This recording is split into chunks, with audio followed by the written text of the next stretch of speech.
يا صباح الفل.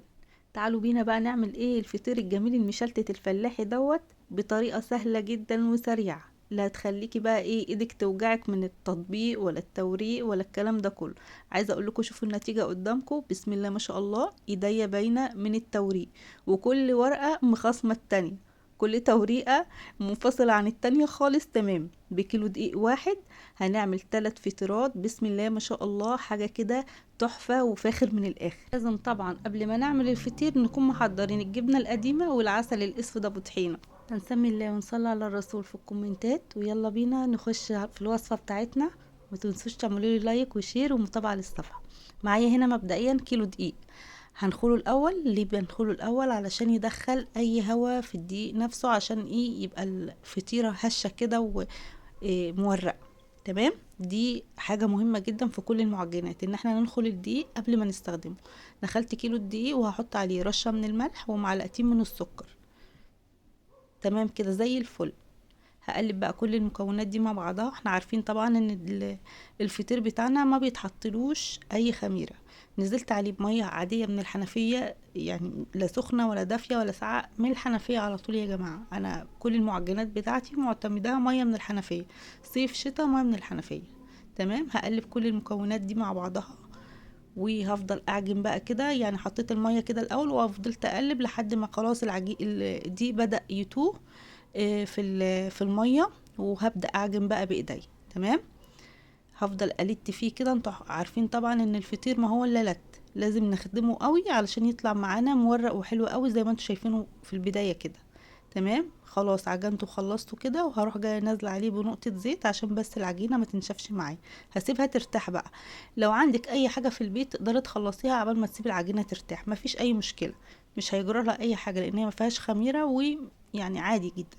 جبت الصينيه بتاعتي كده، حطيت فيها دهنه من الزيت، ورحت جايه مشكله العجينه بتاعتي. كل كوره يعني ايه قد اليوستفندية كده، اكبر من البيضه بشويه، زي ما احنا شايفين بالشكل ده. مش عارفه الكاميرا موضحه لكم ولا لا.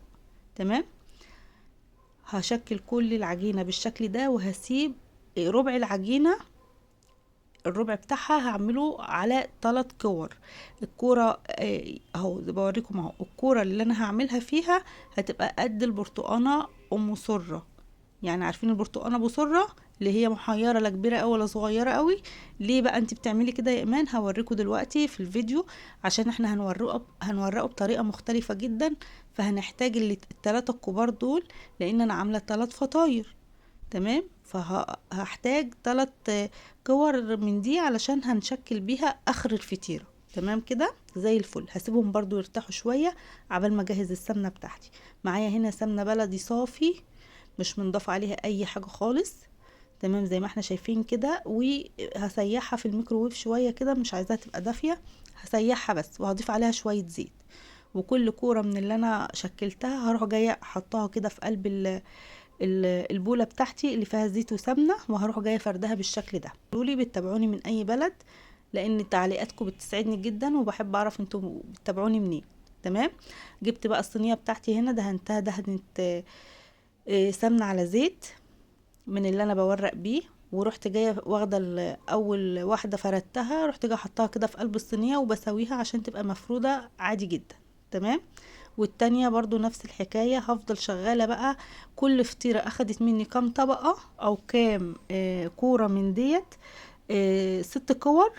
ماشي، والاخيرة خالص الكبيرة اللي انا لفة بيها الوش.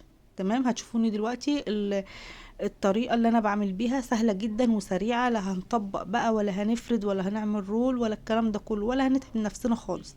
زي ما انتوا شفتوا كده في البداية، الفطير كان مورق جدا وسهل جدا في تشكيله. تمام، ما علينا ان احنا بس ايه هنفردها كده زي ما احنا شايفينها قدامنا في الفيديو كده. وهروح جايه شايلها على ايديا بكل سهوله، واروح جايه حطها على اللي بعدها على اللي بعدها لحد ما اخلص الست توريقات اللي انا بورق بيها.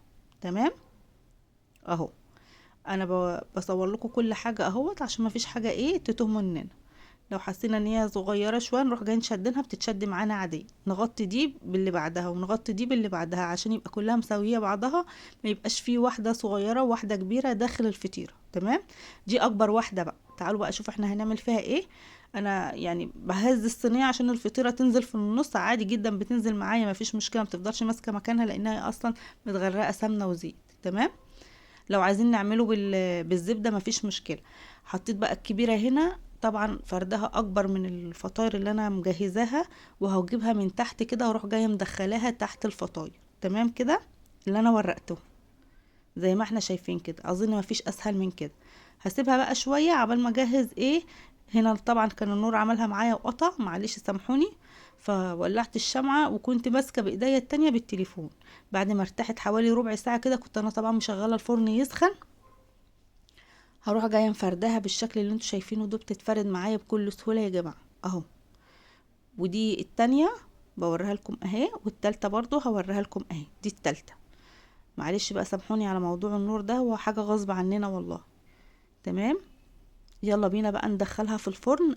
التسوية بقى يا جماعة على اول رف للنار زي ما انتوا شايفين كده. انا دي رفعها شوية بس من على النار، لان الصينية اللي انا حاطة فيها تسوي رقيقة قوي، ملهاش سمك. تمام. كنت خلصتهم هنا وطبعا وريتهم لكم في الفرن. اول ما نخرجهم من الفرن نديهم بخة كده من المية ونحطهم في كيس بلاستيك علشان يبقوا طريين بالشكل ده، لان اصلا بتطلع ناشفة شوية من الفرن. انا هنا منورة بالعافية ممسكاهم كلهم قصادي كده بالكشافات. ودي كان النور شلتها بقى عشان ايه اوريكم الفينش بتاعها الاخير لما النور ايه ينور. وطبعا ده كانت النتيجة، ويا رب الوصفة تكون نالت اعجابكم. والطريقة دي ناجحة مليون في المية، حتى لو انت اول مرة تخش المطبخ وتعملي فطير مشلتت هيطلع معاكي